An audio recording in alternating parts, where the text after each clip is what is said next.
তাহলে শুরু করি আজকের mock test 1, new pattern mock test 1। তার হচ্ছে গিয়ে 40টা কোয়েশ্চেন্সের সলিউশন। তবে একটু স্কিপ করব, শুরুতে আনসিন না স্টার্ট করে আমরা একটু চলে যাব মাঝের পোর্শন। মাঝের পোর্শন কেন না, যেহেতু 15 মিনিটস টাইম এবং তার মধ্যে কে কতটা করতে পারি অ্যাকিউরেসি মেনটেন করে, তাহলে অ্যাজ আ স্টুডেন্ট যদি আমি ভাবি, তাহলে স্টুডেন্ট কখনোই আনসিনে হাত না দিয়ে শুরুতে কোথায় যায়, স্পটিং এরর বা ইমপ্রুভমেন্ট এই জায়গাগুলো। তাহলে আমিও চেষ্টা করি আগে সেই পার্টগুলোকে সলভ করে তারপর কোথায় ফিরে আসার, না ফিরে আসার হচ্ছে গিয়ে আনসিন পোর্শনে। এবং ক্লাস কতক্ষণ নেব সেটাও বলে রাখি, টোটাল 40 কোয়েশ্চেন্স সলভ করাতে যতক্ষণ টাইম লাগবে ততক্ষণ পর্যন্ত আমাদের ক্লাসটাকে কন্টিনিউ করব। তাহলে শুরু করি, দেখে নিই। আমরা প্রথমেই পেয়েছি কোয়েশ্চেন নাম্বার 11 থেকে স্পটিং এরর। সেই স্পটিং এররগুলো কী আনসার হবে, কী ব্যাপার, এক এক করে একটু দেখে নিই। First question, deposing in front of the local court in the Junaid murder case, the vendor claimed he had not sold the knife that was allegedly used in the commission of the crime to accused Naresh Kumar. নিশ্চয়ই আমরা এটুকু আর বলার অপেক্ষা রাখে না, সবাই আমাদের কাছে যেটা নোন ফ্যাক্টর যে ব্যাংকের কোয়েশ্চেন এসএসসির তুলনায় লেংদি হয়, বাট ব্যাংকের স্পটিং এরর বা ইমপ্রুভমেন্টে অত বেশি কি থাকে না, গ্রামার থাকে না। তবে হ্যাঁ, আগের থেকে এখন কিছুটা হলেও কি হয়েছে, ওরা গ্রামারের পরিমাণ বাড়িয়েছে। একটু দেখে নাও এই সেন্টেন্স। প্রথমে তোমাদের বলি যে তোমাদের অ্যাপ্রোচে কে কি ভাবতে পারো সেইটুকু একবার দেখে নিই। না দেখো, খেয়াল করে এই সেন্টেন্সে এই যে পোর্শনটা আছে, of the crime to accused Naresh Kumar, আমরা জানি টু এর পরে ভার্বের কোন ফর্ম বসে, প্রেজেন্ট ফর্ম V1। অনেকে ভাবতে পারো এখানে টু এর পরে অ্যাকিউজড V3 বা V2 আছে, তাহলে এটা ভুল। কিন্তু প্রথমেই বলি এটা বাবা ভুল পার্ট নয়। কারণ না এই সেন্টেন্সে অ্যাকিউজড V3 পাস্ট পার্টিসিপল, তাহলে পাস্ট পার্টিসিপল কি হিসাবে কাজ করে, অ্যাডজেক্টিভ হিসেবে। তুমি যদি এই অ্যাকিউজড ওয়ার্ডটাকে সরিয়ে ভাবো তাহলে দেখো কোনো প্রবলেম নেই। Of the crime to Naresh Kumar, এই নরেশ কুমার কোন নরেশ কুমার, অ্যাকিউজড নরেশ কুমার। তাহলে নর্মালি টু এর পরে যে V1 ইনফিনিটিভ, এখানে কিন্তু তা নয়, এখানে অ্যাকিউজড ওয়ার্ডটা বসছে পাস্ট পার্টিসিপল অ্যাডজেক্টিভ হিসেবে। তাই যদি কেউ 4 পার্টটা আনসার করে থাকো তাহলে সে কিন্তু ভুল। সেকেন্ড পয়েন্ট বলি, আমরা গ্রামারে পড়েছিলাম সোল্ডের পরে আউট বসে না, দেখো এখানেও নেই, তাই সেই পার্টটাতেও কোনো প্রবলেম নেই। তাহলে এক্ষেত্রে প্রবলেমেটিক পার্ট কি না, তোমাকে একটু গ্রামারে ফিরতে হবে। দুটো টপিক বলেছিলাম, ভার্ব প্লাস আইএনজি তাকে আমরা কি বলবো না, বলবো present participle. Are having plus V3 তাকে আমরা কি জানি না, জানি পারফেক্ট পার্টিসিপল। দুটোর মধ্যে ডিফারেন্স কি না, present participle that means continuing বা অনগোয়িং অ্যাকশন, কিন্তু পারফেক্ট পার্টিসিপল যখন বোঝায় completed action, which has been completed. নিশ্চয়ই তোমাদের মনে পড়বে দুটো sentence, seeing the police he ran away, তবে যেই মাত্র পুলিশকে দেখেছে সে পালিয়েছে। আবার আমরা বলতে পারি having seen the police he ran away, মানে পুলিশকে দেখেছে, তারপর হয়তো ভাগ বাটোয়ারা করেছে বা কিছু কাজকর্ম করেছে, তারপর পালিয়েছে। তাহলে দুটো কাজের মধ্যে যখন কি হয়, একটা আগে কমপ্লিট একটা পরে কমপ্লিট, তখনই আমরা কাকে নিয়ে আসি, পারফেক্ট পার্টিসিপল। তাহলে দেখো এই সেন্টেন্সে ফার্স্ট পার্ট বা শুরুর ওয়ার্ডটা কি না, ওয়ার্ডটা হচ্ছে কি ডিপোজিং। তাহলে প্রথমত তোমাদের বলে রাখি ডিপোজ এই কথাটার মানে কি, আর পোজ এই ওয়ার্ডটারই বা মানে কি না। পোজ ওয়ার্ডটা তোমাদের কাছে চেনা, পোজ মানে কি বলেছিলাম না, প্রিটেন্ড। পোজ কথাটা মানে হচ্ছে গিয়ে প্রিটেন্ড, ভান করা বা ভনিতা করা। তাহলে ডিপোজ এই কথাটার মানে কি না, লিখে রাখবে ডিপোজ কথাটার দুটো মিনিং। ডিপোজ একটা মানে কি না, লেখো ওভারটার্ন। ডিপোজ একটা মানে লেখো ওভারটার্ন অথবা ওভারথ্রো, ওভারথ্রো অথবা ওভারটার্ন, মানে কাউকে সরিয়ে দেওয়া, তাকে আমরা কি বলতে পারি, ডিপোজ। আর ডিপোজ এই কথাটার সেকেন্ড মিনিং কি না, লিখে রাখো টেস্টিমনি। টেস্টিমনি অথবা লিখে রাখো সোয়ার, SWEAR। এই হচ্ছে কি ডিপোজ ওয়ার্ডটার দুটো মিনিং। তাহলে এই সেন্টেন্সে ডিপোজ ওয়াটার কোন মিনিং ইউটিলাইজ হয়েছে, না টেস্টিমনি অথবা সোয়ার। মানে খেয়াল করে দেখবে কোর্টে দাঁড়িয়ে কোনো কিছু বলার আগে একটা গীতার উপর বা বইয়ের উপর হাত রেখে তোমাকে কী নিতে হয়, ওথ নিতে হয়, শপথ নিতে হয় যে যা বলবো মিথ্যে বই সত্যি বলবো না। এনিওয়ে, তো এই যে বক্তব্য দ্যাট ইজ কল্ড ডিপোজ। এবং এই সেন্টেন্সে একটা কাজ আগে একটা কাজ পরে, তার মানে এখানে কি ছিল, কমপ্লিটেড অ্যাকশন। তাই এক্ষেত্রে কারেকশন করলে সঠিক আনসার হবে ডিপোজিং নয়, তার পরিবর্তে লিখব having ডিপোজড in front of the local court. Having ডিপোজড in front of the local court. তাই এক্ষেত্রে অপশানস অনুযায়ী আনসার আমরা কি নেব, ফার্স্ট অপশন। এক্ষেত্রে ভুল, ফার্স্ট অপশন। আচ্ছা, এই কোয়েশ্চেন্স থেকে আর একটা পার্ট, কমিশন ওয়ার্ডটাকে মার্ক করে রাখবে স্পেলিং টেস্টের জন্য। কমিশন ওয়ার্ডটাকে মার্ক করবে স্পেলিং টেস্টের জন্য। নেক্সট চলে আসবো question number 12। Parliament made it clear that Delhi was an union territory বা UT and there was no doubt about it, and the city government was empowered to take care of daily utilities of the capital. একদম পাতি ভুল। কেউ যদি length নিয়ে খুব একটা চিন্তিত না থাকে তাহলে ভুলটা কি না, আমরা জানি কোনো একটা ওয়ার্ড যদি ভাওয়েল দিয়ে শুরু হয় কিন্তু তার উচ্চারণ যদি হয় ইউ অথবা যদি উচ্চারণ হয় ওয়া, তাহলে তার আগে এন না দিয়ে আমরা কি বসাবো, এ। দেখো এখানে যদি আমরা উচ্চারণ করি ইউনিয়ন টেরিটরি বা ইউটি, তাহলে উচ্চারণ করে শুরুতে কি সাউন্ড, ইউ সাউন্ড। তাই এন না দিয়ে তার পরিবর্তে আমরা কি বসাবো, এ ইউটি, এ ইউটি। তো আমরা এক্ষেত্রে আনসার হিসেবে কি নেব, সেকেন্ড অপশন। আনসার হিসেবে কি নেব, সেকেন্ড অপশন। নেক্সট চলে আসবো পরের question. Delhi government cannot have exclusive executive powers as it would be against national interest, the center told the Supreme Court. একটু খেয়াল করে দেখো এই সেন্টেন্সের রিপোর্টিং ভার্ব টোল্ড, যেহেতু reporting verb told that's why দেখো এক্ষেত্রে কি আছে, উড। তাই কোয়াইট ন্যাচারাল এই পোর্শনটায় ক্যান নট হ্যাভ হবে না, ক্যান নট হ্যাভের পরিবর্তে আমরা কি লিখবো, could not have. Delhi government could not have exclusive executive powers. তো আমরা এক্ষেত্রে অপশানস অনুযায়ী আনসার আমরা কি নেব, 13 আনসার হিসেবে নেব অপশন নাম্বার 1। 13 আনসার হিসেবে কি নেব, অপশন নাম্বার 1। নেক্সট চলে আসবো পরের question, question number 14। A gang of burglars allegedly made away with a luxury vehicle, a licensed revolver and rupees 10 lakh from a car showroom in West Delhi's Kirtinagar. এই সেন্টেন্সে problem কি না, প্রথমত তোমাদের কাছে একটু তুলে ধরি, এই যে মেড অ্যাওয়ে উইথ রুট ফর্মটা কি না, রুট ফর্ম হচ্ছে গিয়ে মেক অ্যাওয়ে উইথ। বলতো মেক অ্যাওয়ে উইথ এই কথাটার মিনিং কি না, মেক অ্যাওয়ে উইথ অথবা তার পাশে লেখো gate away from, gate away from, অথবা লেখো এসকেপ ফ্রম, অথবা লেখো এসকেপ ফ্রম। এই তিনটে হচ্ছে গিয়ে সিনোনিম। আবারও বলি, মেক অ্যাওয়ে উইথ অথবা গেট অ্যাওয়ে ফ্রম অথবা এসকেপ ফ্রম, এই জিনিসগুলো হচ্ছে গিয়ে একে অপরের সিনোনিম। তাহলে এবার চলে আসি আনসারে। না খেয়াল করে দেখো, লাখ, থাউজেন্ড, হান্ড্রেড, ডজন এই ওয়ার্ডগুলোর সঙ্গে কখনো এস হয় আবার কখনো হয় না। কখন হয় বা কখন হয় না, না যদি এগুলোকে কাউন্টেবল হিসাবে ইউজ করি তাহলে এদের সাথে এস দেব না, যদি আনকাউন্টেবল হিসাবে ইউজ করি তাহলে এদের সঙ্গে এস দেব। তাহলে যেহেতু লেখা আছে 10 লাখ কাউন্টেবল, তাই এখানে এস দেওয়ার দরকার নেই, নেইও।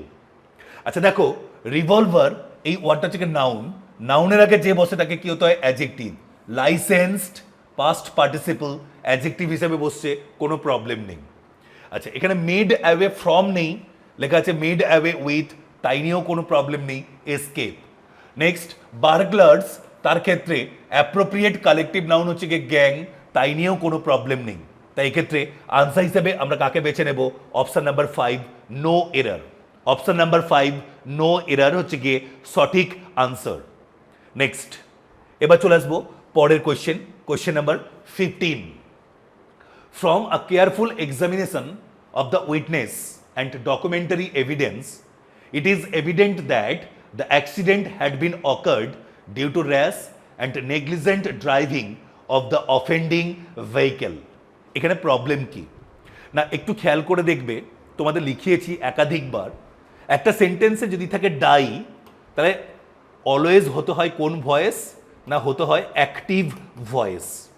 আচ্ছা, একটা সেন্টেন্সে যদি থাকে বর্ন, BORN, জন্মগ্রহণ করা, অতি অবশ্যই কারুর না কারুর দ্বারা, তাই সবসময়ের জন্য কোন ভয়েস হতে হয় না, প্যাসিভ ভয়েস।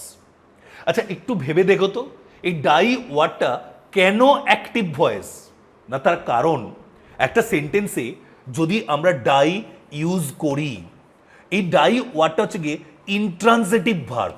বলো তো ইন্ট্রানজেটিভ ভার্ব কাকে বলে না, যে ভার্বের পরে আমরা কখনোই অবজেক্ট বসাতে পারি না তাকেই বলবো ইন্ট্রানজেটিভ ভার্ব। তাহলে ভয়েস চেঞ্জের ক্ষেত্রে কি হয়, সাবজেক্টটা হয় অবজেক্ট, অবজেক্ট হয় সাবজেক্ট।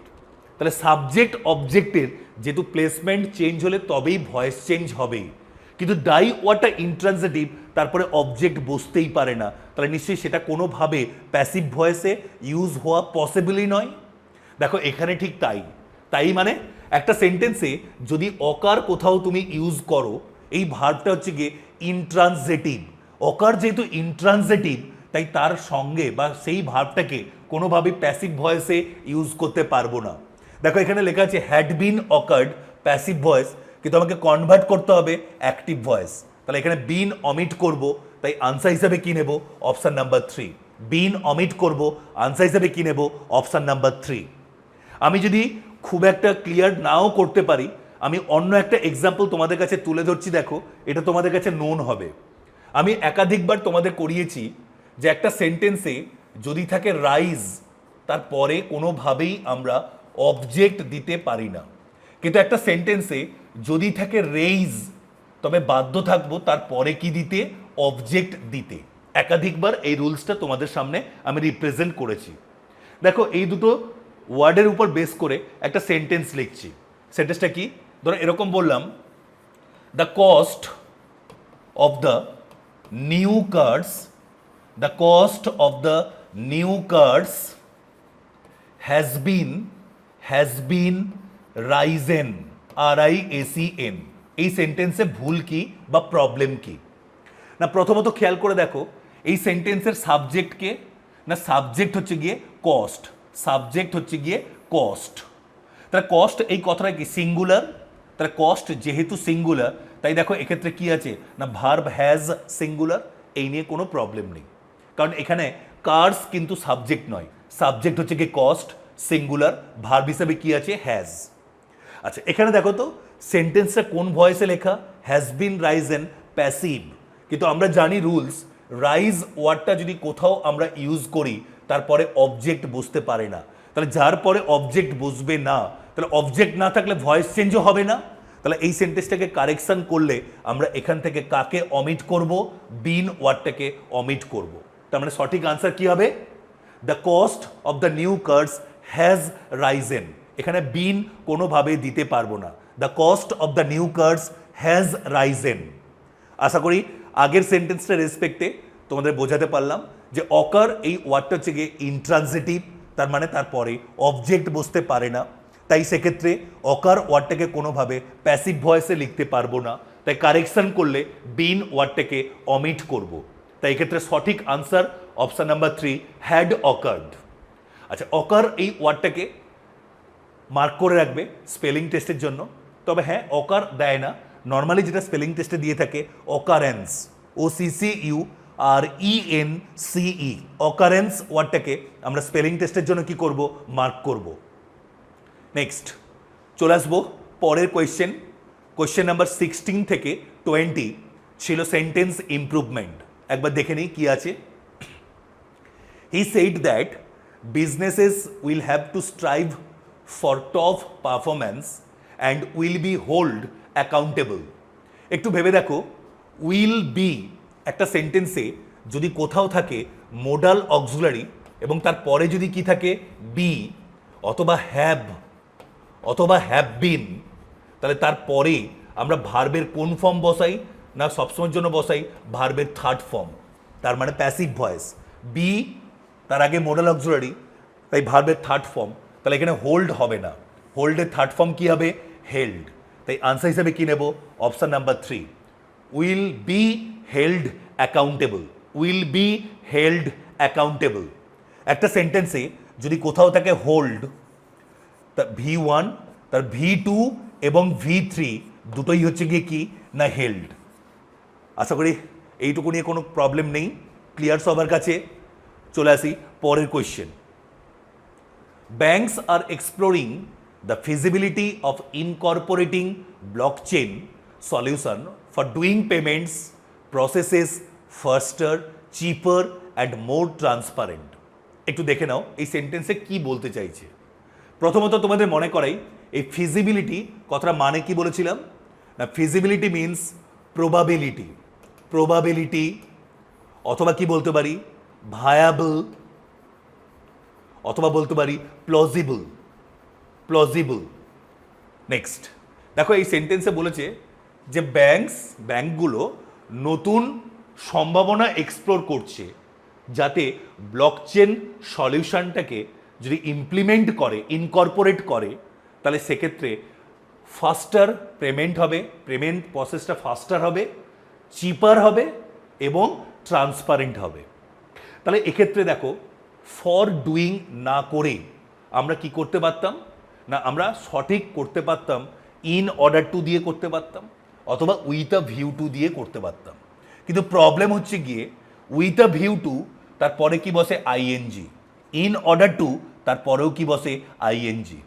তাই এক্ষেত্রে দেখো এখানে গেটিং দিয়েও করতে পারতাম, কিন্তু তার আগে কি থাকতে হতো ফর প্রেপোজিশন থাকতে হতো, তাও নেই।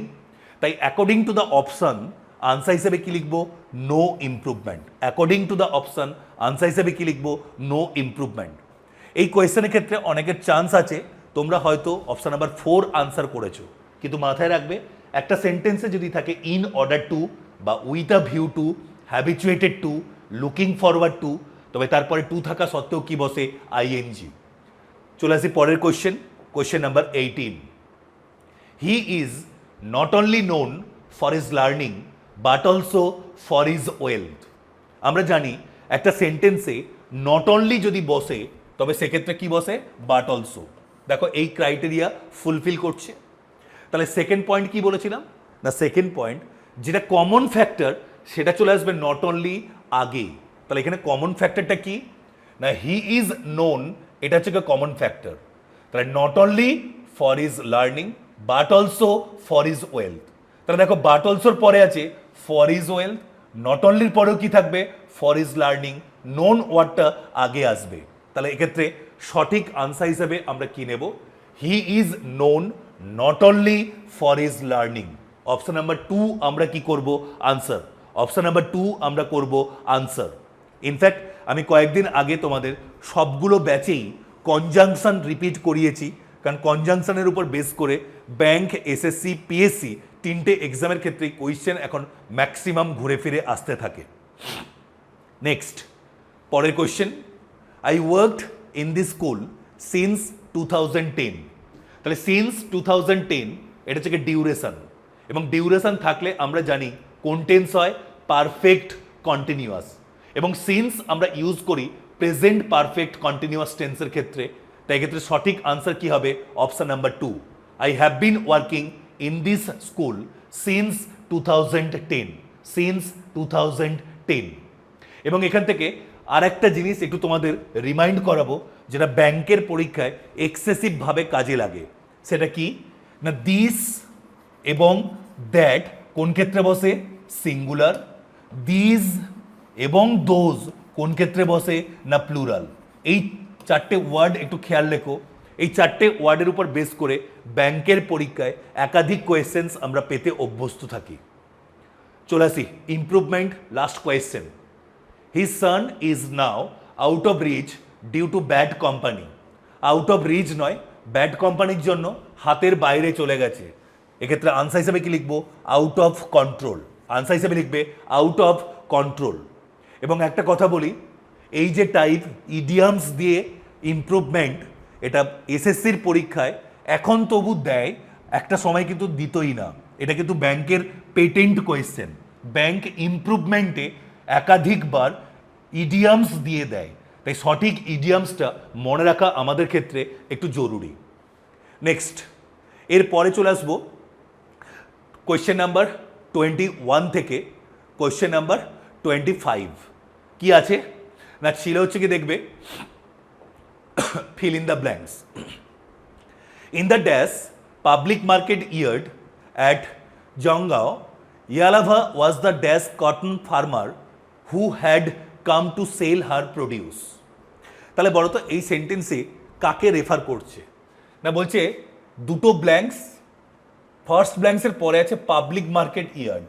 তাহলে পাবলিক মার্কেট ইয়ার্ড কি করছে না, এক্সটেন্ড করছে, ভাস্ট হচ্ছে, ওয়াইড হচ্ছে। তাহলে আমি যদি এক্সটেন্ড বা ওয়াইড ধরি, তাহলে দেখো দুটো অপশান পাবো, যেটা হচ্ছে কি সিনোনিম। একটা কি আছে এক্সটেন্ডিং, একটা কি আছে স্প্রাউলিং, একটা কি আছে স্প্রেডিং। এই তিনটেই কিন্তু সিনোনিম, এবং তিনটে ওয়ার্ডই কিন্তু কোথায় বসতে পারে? ফার্স্ট ব্ল্যাঙ্কসে বসতে পারে। কিন্তু আমরা ডাবল ব্ল্যাঙ্কসের ক্ষেত্রে সবসময়ের জন্য জানি সেকেন্ড ব্ল্যাঙ্কসটাকেও কি করতে হবে? স্যাটিসফাই করতে হবে। দেখো সেকেন্ড ব্ল্যাঙ্কসের আছে was the dash cotton farmer, আর এই যে দেখছো এটা হচ্ছে একটা প্রপার নাউন। তুমি ইয়েভলা না পড়ে তার পরিবর্তে রাম সাম যদু মধু পড়ো, কোনো প্রবলেম নেই। তাহলে একটা proper noun was the dash cotton farmer. একটু দেখো খেয়াল করে, এক্সটেন্ডিং তার সঙ্গে আছে ওয়ার্ডটা আইসোলেটেড। যদি এখানে আইসোলেটেড বসাই তাহলে দা হবে না, তার পরিবর্তে বসাতে হতো অ্যান আইসোলেটেড। তাহলে অপশন নাম্বার 3 বাদ। আচ্ছা, এই সেন্টেন্সের যা মিনিং, সেই মিনিংয়ের ক্ষেত্রে সেকেন্ড ব্ল্যাঙ্কসে লাভলি বসিয়ে কোনো লাভ নেই, মিনিংয়ের দিক থেকে মিসম্যাচড, তাই 5 অপশানও বাদ। তাহলে আনসার হিসেবে কাকে বেছে নেব? Option number 4। এই যে ওয়ার্ডটা আছে লোন, লোন কথার মানে এখানে লিখে রাখো অ্যালোন। লোন কথার মানে এখানে কি বলতে চাইছে? অ্যালোন। তাই আনসার হিসেবে কাকে বেছে নেব? Option number 4। আর স্প্রাউলিং কথাটা মিনিং লিখে রাখো স্প্রেডিং বা এক্সটেন্ডিং। স্প্রেডিং অথবা এক্সটেন্ডিং অথবা স্প্রাউলিং, এই ওয়ার্ডগুলো হচ্ছে গিয়ে সিনোনিম।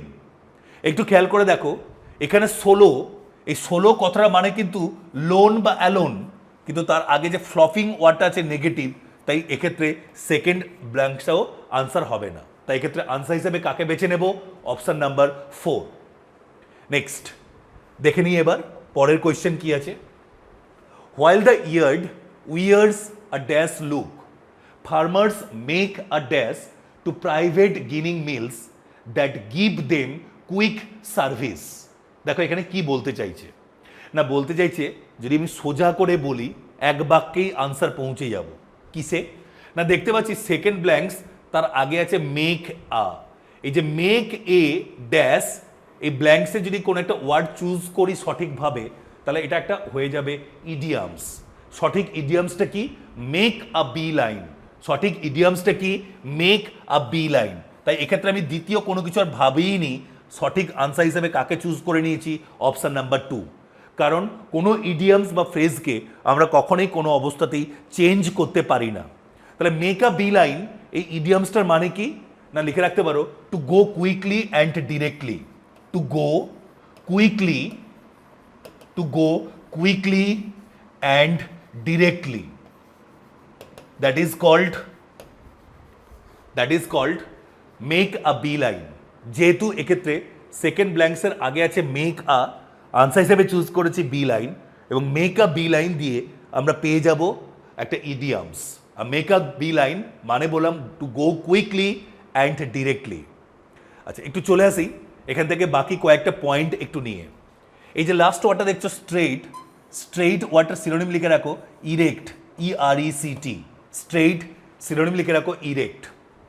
স্টেবল সিনোনিম লিখে রাখো স্ট্যাটিক, স্ট্যাটিক স্টেবল হচ্ছে কি সিনোনিম। পপুলাস সিনোনিম হিসেবে লিখে রাখো ক্রাউডেড, পপুলাস সিনোনিম হিসেবে লেখো ক্রাউডেড। ভায়োলেট তারপরে কি বসে না? এগেনস্ট বসবে না বা কোনো প্রেপোজিশন বসবে না।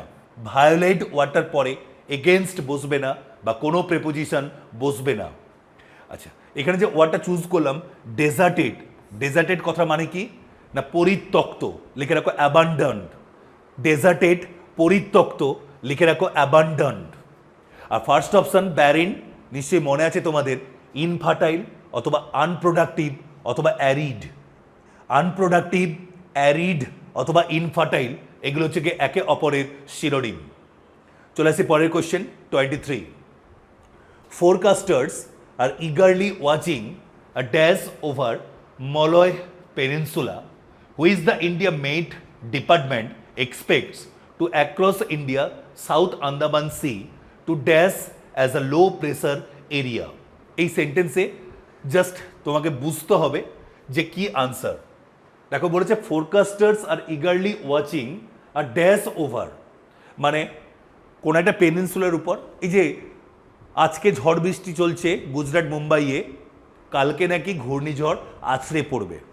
তাহলে প্রথমে এটা বঙ্গোপসাগরের উপর বা আরব সাগরের উপর কি হয়, ক্রিয়েট হয়, ঘনীভূত হয়ে পরপর ভারী হয় বা তার ক্ষমতা বৃদ্ধি পেয়ে আছড়ে পড়ে। তাহলে ছিল প্রথমেই কি ক্ষমতাবান? নিশ্চয়ই নয়।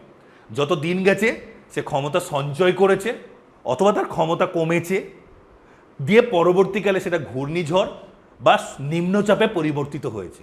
তাহলে নিশ্চয়ই বুঝতে পারছি একটা ফর্ম থেকে আর একটা ফর্মে কি হয়, চেঞ্জ হয়। তাহলে যেহেতু একটা ফর্ম থেকে আর একটা ফর্মে চেঞ্জ হয়, তাই এক্ষেত্রে আমার সেকেন্ড ব্ল্যাঙ্কসের জন্য যেটা দরকার ওয়ার্ডটা হচ্ছে কি কনভার্ট। তাই এক্ষেত্রে আনসার হিসাবে কি নেব, অপশান নাম্বার 1। আমি জানি না বোঝাতে পারলাম কি না, দরকার আমি আবার একবার বলি। যখন বলা হয় না যে কোনো একটা বঙ্গোপসাগর বা আরব সাগরের উপর ঘূর্ণিঝড়, তার মানে ঘূর্ণিঝড় তো আর ওখানে হয় না, হয়টা কোথায়, উপকূলবর্তী এরিয়ায়।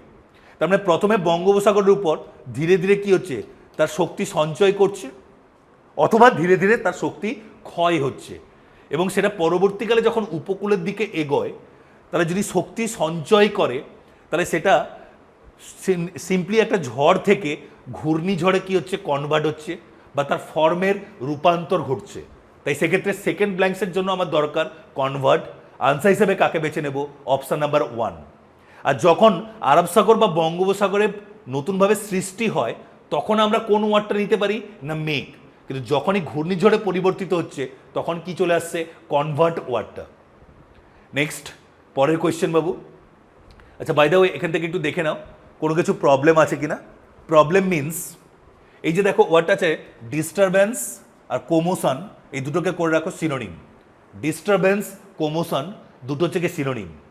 আবার দেখো কাম, পিস এই দুটো হচ্ছে গিয়ে সিনোনিম। কাম এবং পিস দুটো হচ্ছে গিয়ে সিনোনিম। অ্যাজিউম এই ওয়ার্ডটা সিনোনিম লেখো স্পেকুলেট। অ্যাজিউম ওয়ার্ডটার সিনোনিম লেখো স্পেকুলেট। আর ক্ল্যামর নিশ্চয়ই তোমাদের মনে পড়বে, clamour for equals to ask for equals to demand for. Clamour for, ask for, demand for এগুলো হচ্ছে গিয়ে একে অপরের সিনোনিম। নেক্সট পরের কোয়েশ্চেন।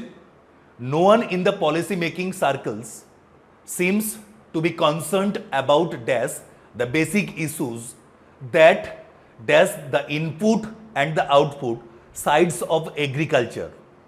একটু খেয়াল করে দেখো এই সেন্টেন্সে সেকেন্ড যে ব্ল্যাঙ্কস তার আগে আছে রিলেটিভ প্রোনাউন। আমরা জানি রিলেটিভ প্রোনাউনের আগে যে বসে তাকে দেখে আমরা কি করি, পরের ভাবটা ঠিক করি। তাহলে দেখো আগের ওয়ার্ডটা কি আছে, ইস্যুজ প্লুরাল। তাহলে যেহেতু ইস্যুজ প্লুরাল তাহলে উল্টো দিকে যে ভার্বটা হবে সেই ভার্বের সঙ্গে এস বা ইএস থাকবে না। একটু দেখো খেয়াল করে, এখানে আছে হেল্পস, তাহলে অপশান 4 ইজিলি বাদ। এখানে আছে এইলস, অপশান নাম্বার 2 বাদ। তাহলে এবার বাকি যে তিনটে অপশান আছে তার মধ্যে কাকে আনসার নেব না, এবার চলে যাই মিনিংয়ে। বলছে no one on in the policy making circles seems to be concerned about dash the basic issues that dash the input and the output sides of agriculture. তাহলে এক্ষেত্রে পুরোটাই মিনিংয়ের উপর ডিপেন্ড করবে। যদি মিনিং জানি ইজিলি বার করে আনতে পারবো। আনসার করবে অপশান নাম্বার 5। দেখো লাস্ট ওয়ার্ডটা আছে স্টাইমাইন। বলতো স্টাইমাই কথার মানে কি না, লিখে রাখো হিন্ডার, বাধা বা প্রতিবন্ধকতা, হিন্ডার। অথবা লিখতে পারো ইম্পিড, ইম্পিড। হিন্ডার বা ইম্পিড বা স্টাইমাই এই ওয়ার্ডগুলো হচ্ছে গিয়ে সিনোনিম। তাহলে এক্ষেত্রে আমি পাঁচটার মধ্যে অ্যাটলিস্ট দুটো বাদ দিতে পেরেছি গ্রামারের জায়গায় দাঁড়িয়ে। তারপর সেন্টেন্সটার মিনিংয়ের উপর বেস করে আনসার হিসেবে কাকে বেছে নেব? Option number 5, addressing the basic issues that stymie the input and the output sides of agriculture. আচ্ছা, নেক্সট চলে আসি তাহলে রিঅ্যারেঞ্জমেন্ট। নিশ্চয়ই দেখেছ 6টা স্টেটমেন্ট ছিল এবং এই 6টা স্টেটমেন্টের মধ্যে 5টা কি দিয়েছে? কোয়েশ্চেন্স দিয়েছে। নর্মালি তাই দিয়ে থাকে, যতগুলো স্টেটমেন্ট দেয় কোয়েশ্চেন্স একটা কমিয়ে দেয়। আমি তোমাদের রিঅ্যারেঞ্জমেন্ট নিয়ে বলেওছি আগে, তাও জাস্ট একবার একটু হিন্টস দিয়ে নিই। আমরা বলেছিলাম যে কোনো স্টেটমেন্টের শুরুতে যদি নাউন থাকে তাহলে সেটাকেই আমরা কি নেব? স্টেটমেন্ট 1 হিসেবে কাউন্ট করব। যদি দুটো স্টেটমেন্ট পাই, একটা নাউন দিয়ে শুরু এবং আরও একটা নাউন দিয়ে শুরু, তাহলে সেক্ষেত্রে বলেছিলাম যে তখন আর্টিকেল দেখব, যার আগে আছে এ অথবা অ্যান সেটা আসবে আগে, আর যার আগে আছে দ্য সেটা আসবে পরে। তার মানে দেখো সি স্টেটমেন্ট টেকনোলজি নাউন দিয়ে শুরু। আবার একই রকমভাবে দেখো যদি আমি পরে যাই, এখানে দেখো আছে ই statement unprecedented growth, growth noun দিয়ে শুরু কিন্তু তার আগে কি আছে? Article the. আবার এখানেও দেখো আন্ডারস্ট্যান্ডিং নাউন দিয়ে শুরু এবং তারও আগে কি আছে? দ্য। তাহলে এক্ষেত্রে 6টার মধ্যে 3টে স্টেটমেন্ট নাউন দিয়ে শুরু, তার মধ্যে দুটো স্টেটমেন্ট নাউনের আগে আছে দ্য, কিন্তু সি স্টেটমেন্ট তাতে শুধুমাত্র কি আছে? নাউন। তাই সেক্ষেত্রে ফার্স্ট স্টেটমেন্ট হিসেবে আমরা কাউন্ট করব কাকে? C statement. সি স্টেটমেন্ট হচ্ছে গিয়ে ফার্স্ট স্টেটমেন্ট। নেক্সট, এবার দেখো এই সি স্টেটমেন্টে কথা বলেছে কাকে নিয়ে? Technology, singular. তাই দেখো তারই কন্টিনিউয়েশন হিসাবে এখানে কি আসছে? ইট। তাই বি স্টেটমেন্টের পাশে লেখো সেকেন্ড, বি স্টেটমেন্টের পাশে লেখো সেকেন্ড স্টেটমেন্ট। ওকে, আশা করি খুব একটা সমস্যাদায়ক কিছু ছিল না। তো কিভাবে শুরু করব সেইটুকু পথ আমি জাস্ট দেখিয়ে রাখলাম, বাকিগুলো আনসার বলছি বা স্টেটমেন্টগুলোর পাশে তোমরা একটু নোট করে রাখো। এ স্টেটমেন্ট তার পাশে লেখো ফোর্থ, এ স্টেটমেন্ট হচ্ছে গিয়ে ফোর্থ, বি স্টেটমেন্ট হচ্ছে গিয়ে সেকেন্ড, সি স্টেটমেন্ট হচ্ছে গিয়ে ফার্স্ট। এবার চলে আসি স্টেটমেন্ট ডি। স্টেটমেন্ট ডি তার পাশে লেখো ফিফথ, স্টেটমেন্ট ডি তার পাশে লেখো ফিফথ। স্টেটমেন্ট ই তার পাশে লিখবে থার্ড, আর লাস্ট ওয়ান এফ তার পাশে আমরা কি লিখবো? সিক্সথ। এফ এর পাশে কি লিখবো? সিক্সথ। ওকে, তার মানে যদি আমি স্টেটমেন্টগুলোর পাশে বলি তাহলে দাঁড়ালো এটাই 421536, 421536। তাহলে দরকার হলে যে কোয়েশ্চেন্সগুলো রেখেছিলাম তার আনসারগুলো মার্ক করে নিতে পারো। 26 আনসার করবে অপশন নাম্বার 3, 27 আনসার করবে 4, 28 আনসার করবে 3, 29 আনসার করবে 2, 30 আনসার করবে অপশন নাম্বার 1। নেক্সট, এবার চলে আসবো পরের কোয়েশ্চেন, ক্লোজ টেস্ট বা প্যাসেজ ব্ল্যাঙ্কস। ছিল হচ্ছে গিয়ে একটা গল্প। তবে একটা কথা বলি, ক্লোজ টেস্ট করতে গেলে অতি অবশ্যই এই 5টা জিনিস একটু ভালো করে খেয়াল রেখো। আমি তোমাদের যে রেগুলার ব্যাচ সেখানে পার্ট বাই পার্ট এক একটা করে ব্যাচে ডিসকাস করা স্টার্ট করেছি। যদি কারো ব্যাচে না হয়ে থাকে এই 5টা পয়েন্ট নিয়ে আমি অলরেডি ওই ব্যাচে যেহেতু ডিসকাস করছি, এখানে আর ডিটেলসে কথা বললাম না, শুধু এই 5টা পয়েন্ট অতি অবশ্যই মাথায় রাখবে যে প্রথমেই পুরো প্যাসেজটাকে কি করবে? থরলি পড়বে এবং স্লোলি, ধীরে সুস্থে। তারপর চেষ্টা করো প্যাসেজগুলোর মধ্যে লিঙ্ক খুঁজে বার করার। নেক্সট, তারপরে চেষ্টা করো প্যাসেজটার টোন বা থিম বোঝার। তারপর নির্দিষ্ট কিছু হিন্টস বা ক্লু পাবে বা স্পেসিফিক ওয়ার্ডস বা ফ্রেজ পাবে, সেটাকে গ্রামারের স্কিল মিশিয়ে ট্রাই করবে। এবং লাস্ট পয়েন্ট যেটুকু দরকার, ওয়ার্ডের যদি সিনোনিমাস ওয়ার্ড পাই তার প্রপার ইউসেজগুলো জেনে রাখা আমার কাছে জরুরি। তো চলে আসি, যেহেতু গল্প ছিল আমি আর সেক্ষেত্রে হচ্ছে গিয়ে ডিটেলস ডিসকাশনে গেলাম না, আমি জাস্ট এক একটা ব্ল্যাঙ্কসের আনসারগুলো তোমাদের কাছে একটু তুলে ধরি। দেখো বলেছে he went dash in search of dash, তাহলে হি ওয়েন্ট তারপরে যে ব্ল্যাঙ্কসের যে জিনিসটা আসবে, আসবে ফ্রেজাল ভার্ব, প্রেপোজিশন, এবং চারটে অপশানসের মধ্যে দেখো প্রেপোজিশন হচ্ছে কি দুটো, থ্রু আউট এবং অ্যারাউন্ড। গো অ্যারাউন্ড মানে মুভ এইমলেসলি, গো অ্যারাউন্ড মুভ এইমলেসলি। তাই এক্ষেত্রে 31 আনসার হিসেবে কি নেব, গো অ্যারাউন্ড, অপশন নাম্বার 4। নেক্সট চলে আসি 32, হি went around in search of dash what, তাহলে লায়ন ঘুরে বেড়াচ্ছে, নিশ্চয়ই হচ্ছে গিয়ে আমাদের যেরকম ছেলেদের অভ্যেস থাকে এদিক ওদিক ঘোরা, তাহলে তাদের যে পারপাস আর লায়নের ঘোরার পারপাস তো আর এক নয়। তা জঙ্গলের মধ্যে লায়ন এইমলেসলি ঘুরে বেড়াচ্ছে, নিশ্চয়ই খাদ্য সংগ্রহের জন্য। তাই সেক্ষেত্রে আনসার হিসেবে কি লিখবো, প্রে, PREY। প্রে কথাটা মানে কি না শিকার, প্রে কথাটা মানে হচ্ছে গিয়ে শিকার। আচ্ছা দেখো এখানে একটা ওয়ার্ড আছে পিলেজ, পিলেজ কথাটা মানে লেখো প্লান্ডার, PLUNDER, প্লান্ডার, অথবা লেখো লুট, LOOT। মানে এখানে যদি লায়ন না বলে যদি কোন চোর ডাকাত ছ্যাঁচড় নিয়ে কথা হতো, তাহলে কিন্তু সেক্ষেত্রে আমরা কি করতাম, আনসার প্লান্ডার। মানে চোর ডাকাত বনে জঙ্গলে ঘুরবে কিসের জন্য, চুরি ছিনতাইয়ের জন্য, কিন্তু লায়ন বনে জঙ্গলে ঘুরছে শিকারের জন্য। তাই সেক্ষেত্রে আনসার করেছি প্রে, পিলেজ নয়। আচ্ছা এখানে দেখো কোয়েস্ট, কোয়েস্টের পরে লিখে রাখো তো প্রিপোজিশন অফ, কোয়েস্ট আমরা বলি না in Quest of, in Quest of, আগে লিখবে ইন, পরে লিখবে of, in Quest of. Next এবার চলে আসি 33 ব্ল্যাঙ্কস ফিল আপের জন্য। দেখে নিই একবার কি আছে, he went around in search of prey, but wherever he went the animals dash themselves to save their lives. তাহলে যখনই শিকার ধরতে যাচ্ছে একটা অ্যানিম্যালের কাছে, তাহলে নিশ্চয়ই সেই অ্যানিম্যালটা তো এসে বলবে না যে বাবু নে আমাকে খা, আজকে আমাকে দিয়েই তুই হচ্ছে তোর লাঞ্চ ডিনারটা কমপ্লিট কর, নিশ্চয়ই তা নয়, চেষ্টা করবে পালানোর। কিন্তু দেখো খেয়াল করে এখানে পালানো এরকম কোনো অপশান নেই, তাহলে এক্ষেত্রে পালানোর সাবস্টিটিউট কি আছে, লুকোনো। এখানে আছে কনসিল, এখানে কি আছে হিড। আচ্ছা যেহেতু প্যাসেজটা পাস্ট টেন্সে লেখা, তাহলে কনসিল নয়, এখানে কি করতে হতো, কনসিল্ড, নেই অপশানে। তাই দেখো এখানে হাইড গোপন করা, তার পাস্ট ফর্ম কি আছে, হিড, HID, হিড গোপন করা। আচ্ছা এখানে দেখো ফার্স্ট অপশানে ওয়ার্ডটা আছে ডাইভালজ, নিশ্চয়ই আমাদের কাছে চেনা ওয়ার্ড, বলার মতো কোনো কিছু নেই। বলেছিলেন ডিলিউজ, তার মানে হচ্ছে ফ্লাড, আর ডাইভালজ মানে কি, রিভিল, প্রকাশ করা। চলে আসি পরের ব্ল্যাঙ্কস। দেখো বলেছে কি, the lion got an idea, he went and sat silently on a hill, a jackal happened to pass dash, তাহলে টু পাস হোয়াট না, নিশ্চয়ই জানি পাসের পরে আমাকে কি দিতে হবে, প্রেপোজিশন।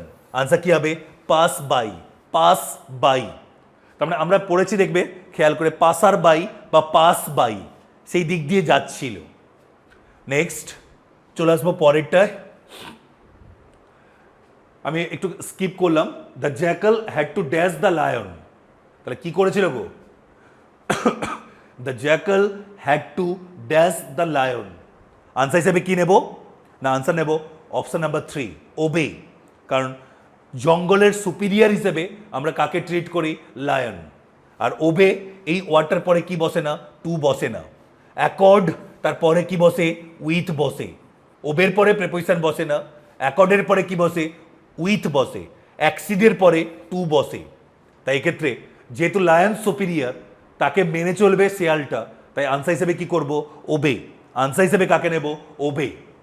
নেক্সট এবার চলে আসি 36, the lion replied affirmative, the lion replied in the affirmative, option number 4, option number 4।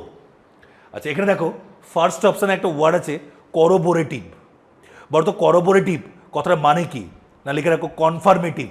করোবোরেটিভ কথাটা মানে লিখে রাখো কনফার্মেটিভ। করোবোরেশন, কনফার্মেশন, তার থেকে এসছে করোবোরেটিভ, কনফার্মেটিভ। এই যে র্যাটিফাইং আর করোবোরেটিভ এই দুটো হচ্ছে কি সিনোনিম। র্যাটিফাইং, করোবোরেটিভ দুটো হচ্ছে কি সিনোনিম। আর বিনাইন কথাটা মানে হচ্ছে কি বেনিভোলেন্ট বা helpful, kind. Benign, helpful, kind. চলে আসি next 37। The jackal said the truth is that your mouth is dash foul. তাহলে এক্ষেত্রে কি হবে? ড্যাশ ফাউল না, এখানে দেখো তো ফাউলের দুটো মানে বলেছিলাম। ফাউল মানে তোমাদের বলেছিলাম দুর্গন্ধ, আবার ফাউল কথাটা মানে বলেছিলাম দুর্গন্ধ ছাড়া বলেছিলাম আমরা ফুটবলে বলে থাকি ফাউল, তার মানে ইল্লিগেলি কাউকে কি করা, বাধা দেওয়া। তাহলে মুখ থেকে নিশ্চয়ই ইল্লিগেলি বাধা দেওয়া নয়, মুখ থেকে গন্ধ, দুর্গন্ধ বেরোনো। তাই ক্ষেত্রে আনসার হিসেবে কি লিখবো? Smelling foul. Is that year mouth is smelling foul. তবে একটা কথা বলি, এই জায়গাটা কিন্তু গ্রামাটিক্যালি মিস্টেক আছে। কিসের জন্য মিস্টেক? না, স্মেল হচ্ছে গিয়ে ভার্ব অফ পারসেপশন, তাই ইজ স্মেলিং কন্টিনিউয়াস নয়। এখানে সঠিকটা লিখে রাখো, ইজ স্পেলিংয়ের পরিবর্তে স্মেলস। ইজ স্মেলিংসের পরিবর্তে সঠিকটা লিখে রাখো স্মেলস। স্মেল হচ্ছে কি ভার্ব অফ পারসেপশন, তাই কন্টিনিউয়াস টেন্স আমরা লিখতে পারি না। নেক্সট, এবার চলে আসবো 38-এর answer. It seems you have not dash your mouth since the long time. তাহলে মাউসকে কি করা? ধোয়া। তাহলে নিশ্চয়ই এক্ষেত্রে দেখো, বাথ মানে আমরা কি জানি? স্নান করা। রাব মানে ঘষা। ইরেজ মানে মোছা। তাহলে এই তিনটে কোনোভাবেই নয়।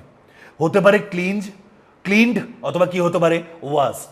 তাহলে বলতো মাউথের ক্ষেত্রে আমরা কি ইউজ করি? না, মাউথের ক্ষেত্রে আমরা ইউজ করি ওয়াস্ট। মাউথের ক্ষেত্রে ওয়াস্ট নাকি মাউথের ক্ষেত্রে আমরা ইউজ করব ক্লিনড? জাস্ট দুটো ওয়ার্ড।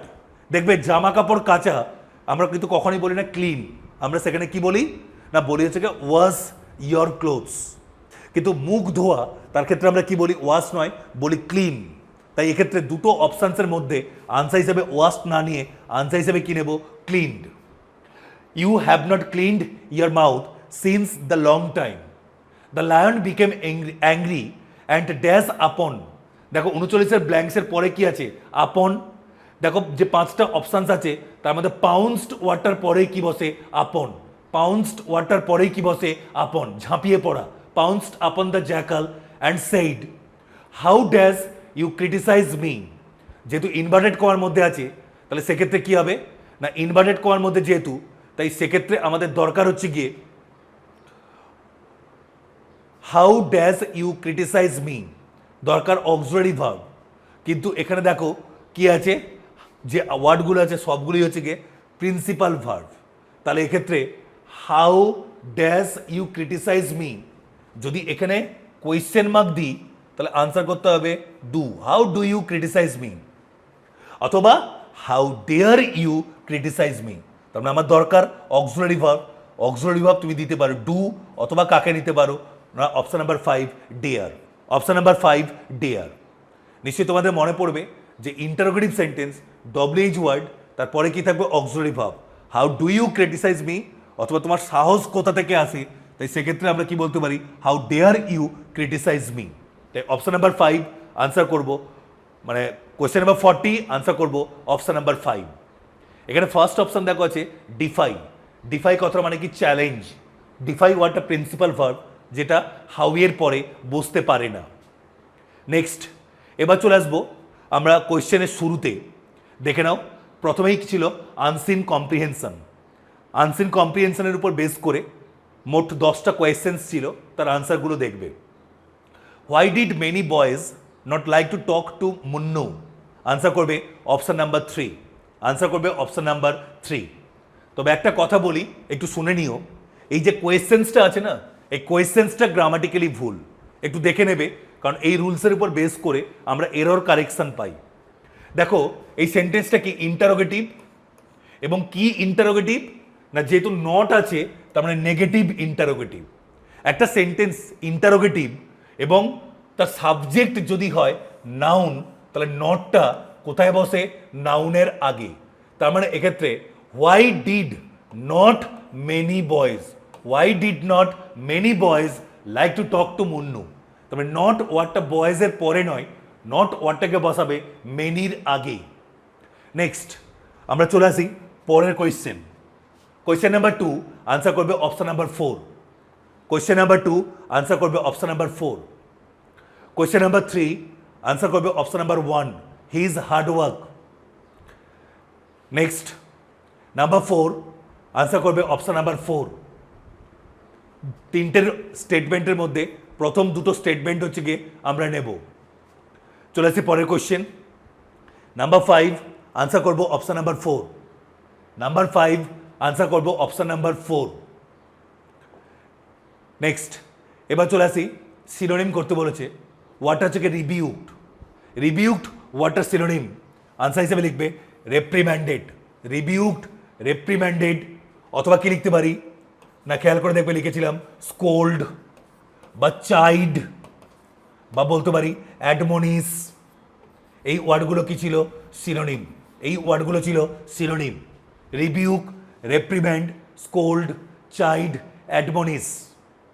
আচ্ছা এখানে দেখো এই যে তিনটে ওয়ার্ড প্রেইজ, এক্সটোল, অ্যাপ্লডেড, এই তিনটে ওয়ার্ড হচ্ছে গিয়ে একে অপরের সিনোনিম। আর ফ্ল্যাটার নিশ্চয়ই জানি তোষামত করা, যা সিনোনিম কি বলেছিলাম? কোক্স, অথবা বলেছিলাম হোক্স, অথবা বলেছিলাম সাইকোফ্যান্ট। সাইকোফ্যান্ট এই ওয়ার্ডগুলো কি ছিল? সিনোনিম। কোক্স, হোক্স, সাইকোফ্যান্ট এই ওয়ার্ডগুলো ছিল ফ্ল্যাটার বা তোষামত করার সিনোনিম। নেক্সট চলে আসি পরের কোশ্চেন। দেখো ওয়ার্ড আছে ফলি, FOLLY। বলতো ফলি কথাটা মানে কি না, লিখে রাখো ফলি মিন্স ফুলিশনেস। ফুলিশনেস, অথবা লিখতে পারো ইডিওসি, অথবা লিখতে পারো ইমবেসিলিটি। মনে করে দেখবে ইমবেসাইল, ফুলিশ, তার থেকে ইমবেসিলিটি। ইমবেসিলিটি। তাহলে এক্ষেত্রে সিনোনিম হিসাবে কাকে আনসার করব? স্টুপিডিটি। সিনোনিম হিসাবে আমরা চুজ করব স্টুপিডিটি। নেক্সট চলে আসবো কোয়েশ্চেন নাম্বার 8। দেখো আছে প্রিকড। বলতো প্রিক মানে কি? প্রিকড কথা মানে লেখো পিয়ার্স, PIERCE, বা লেখো স্টিং, STING। পিয়ার্স বা স্টিং বা প্রিকড, PRICKED। তাহলে এখানে যে অপশানস আছে প্যাসেজের সেন্স অনুযায়ী আনসার কি নেব? হার্ট। কোয়েশ্চেন নাম্বার 8 আনসার করবে অপশন নাম্বার 3 হার্ট। আচ্ছা চলে আসি পরের কোয়েশ্চেন। 9 এবং 10 আছে অ্যান্টোনিম। 9-এর দেখো ওয়ার্ড আছে স্কোল্ডেড। দেখো তো এই যে ওয়ার্ডটা চাইড, বা এখানে দেখো আছে অ্যাডমনিস, এই দুটো ওয়ার্ড হচ্ছে কি সিনোনিম। তাহলে অ্যান্টোনিম হিসাবে কাকে চুজ করব? কমপ্লিমেন্টেড। অ্যান্টোনিম হিসাবে চুজ করব কমপ্লিমেন্টেড। কমপ্লিমেন্টের পরে প্রিপোজিশন কি বলেছিলাম? অন। থার্ড অপশন দেখা যাচ্ছে ফ্লগ। ফ্লগ মানে লেখো হুইপ বা বিট, প্রহার করা। হুইপ অথবা বিট, প্রহার করা। আর ব্লেম নিশ্চয়ই জানি তারপরে প্রিপোজিশন কি বসে? ফর। ব্লেম ওয়ার্ডটার সিনোনিম কি বলেছিলাম? রেপ্রোচ। ব্লেম ওয়ার্ডটার সিনোনিম বলেছিলাম রেপ্রোচ। চলে আসি আজকে ডিসকাশনের last question. Question number 10 word আছে ক্র্যামড। দেখবে আমরা বলি না ক্র্যাম ধরে গেছে, তাহলে ক্র্যাম মানে কি না সিনোনিম হিসেবে লিখে রাখো জ্যাম। ক্র্যাম আর জ্যাম দুটোকে করবে সিনোনিম। ক্র্যাম আর জ্যাম দুটোকে কি করব? সিনোনিম। তাহলে এক্ষেত্রে জানতে চেয়েছে অ্যান্টোনিম, তাহলে অ্যান্টোনিম হিসাবে কি নেব? রিলিজড। অ্যান্টোনিম হিসাবে কি নেব? রিলিজড। আচ্ছা একটা কথা বলি, যদি এই চারটে অপশানসের মধ্যে সিনোনিম চাইতো তাহলে আমরা কাকে চুজ করতাম? চার্জড। চারটে অপশানসের মধ্যে সিনোনিম চাইলে কি করতাম? চার্জড। আর ফার্স্ট অপশানে দেখা যাচ্ছে ফোর্সড।